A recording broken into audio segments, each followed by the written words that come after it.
అందరికీ నమస్కారం. మన కథలు ఛానల్‌కి స్వాగతం. నేను మీ కమలశ్రీ. మంచి మంచి కథలు, సీరియల్స్ అలానే మోటివేషనల్ కోట్స్ కోసం నా ఛానల్‌ని తప్పకుండా సబ్స్క్రైబ్ చేసుకోండి. ప్రాణంలో ప్రాణంగా పార్ట్ 13. ఇంతవరకు ఈ స్టోరీని విన్న వాళ్ళు ఎవరైనా ఉంటే లింక్ డిస్క్రిప్షన్లో ఇస్తున్నాను, వినేసి వచ్చేయండి. ఇంకా కథలోకి వెళ్ళిపోదామా? ఒసేయ్ లేవ్వే శాలిని, లెగవే లెగు అంటూ పడుకున్న శాలినిని తట్టి లేపింది అంబిక. మా కాసేపు పడుకుంటానే, ఇలా మాటకి లేపు. నిద్రలోనే కసురుకుంది శాలిని. ఒసేయ్ ముద్దు మొహమ, ఇప్పుడు టైం ఎంతో తెలుసా? సాయంత్రం 4. ఉదయం పడుకుని ఇప్పటి వరకు లేవకపోతే ఏమనాలి? అబ్బా అమ్మా, రాత్రి సరిగ్గా నిద్ర పట్టలేదే, ఇంకాసేపు పడుకుంటాను ముద్దగా అంది శాలిని. ఇంకాసేపు పడుకుంటే మీ బావ వచ్చే టైం అవుతుంది. అప్పుడు వాడు కానీ చూస్తే చూడలేడనుకో, కానీ వాడి మాటల్ని బట్టి పోల్చేస్తాడే నువ్వు నిద్రమత్తులో ఉన్నావని.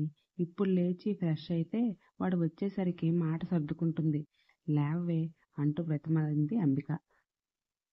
అమ్మా, ఇలా నిద్రమత్తులో కానీ లేస్తే మళ్ళీ కునుకుతూ ఉంటాను. ప్లీజ్ అమ్మా, ఇంకాసేపు పడుకుంటానే, నా నిద్రమత్తు వదిలేస్తుంది. అప్పుడు బావ ముందు నా యాక్టింగ్ షురూ చేస్తాను అంది శాలిని.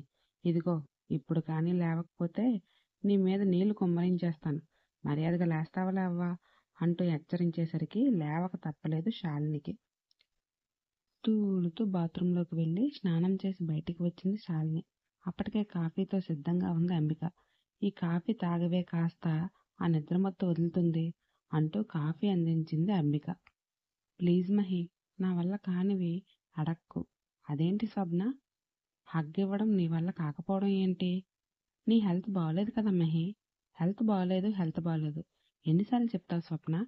నీ ఊళ్ళో సేద తీరితే నాకేం ప్రాబ్లం ఉండదురా, అర్థం చేసుకో అన్నాడు మహి. సారీ మహి, నా వల్ల కాదు, నేను ఇవ్వలేను. పద భోజనం చేద్దు అంది స్వప్న. నాకు ఆకలి వేయడం లేదు, నేను తిన్ను, నువ్వెళ్ళి తిను అంటూ రివాల్వింగ్ చైర్లో వెనక్కి తిరిగిపోయాడు మహి. మహి, ఫీల్ అవుతున్నావా? సారీరా, అర్థం చేసుకో ప్లీజ్ అంటూ బ్రతిమలాడింది స్వప్నిక. మహి నుంచి సమాధానం లేకపోయేసరికి ఆమె మనసులో ముళ్ళు గుచ్చుకున్న ఫీలింగ్.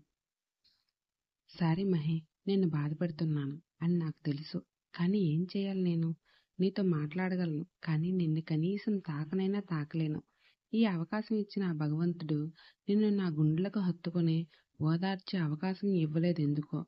ఇలాగే అయితే ఏదో ఒక రోజు నీకు అనుమానం వచ్చినా వస్తుంది. దేవుడా, నా మహి మళ్ళీ మామూలు మనిషి అయ్యే వరకు తనకి అనుమానం రాకుండా చూడు తండ్రి. తన వెనక ఉండి తనను మోసం చేస్తున్న వాళ్ళ బండారం బయటపడే వరకు ఈ నిజం తనకు తెలియకూడదు.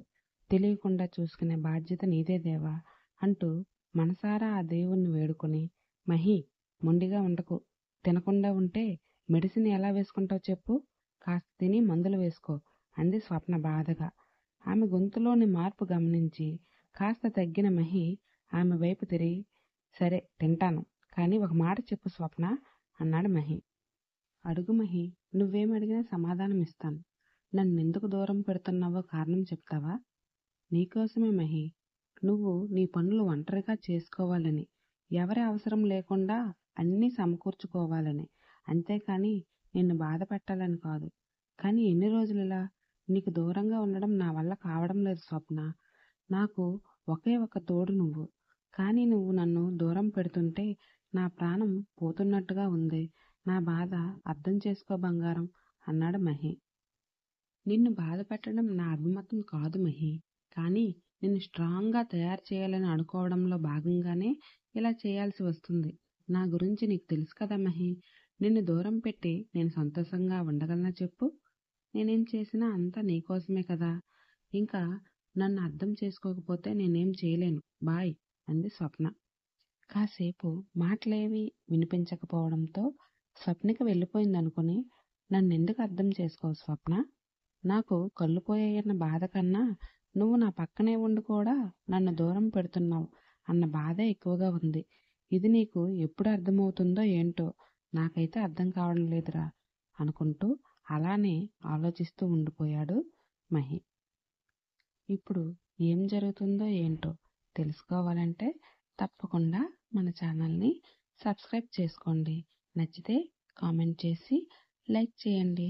Thank you.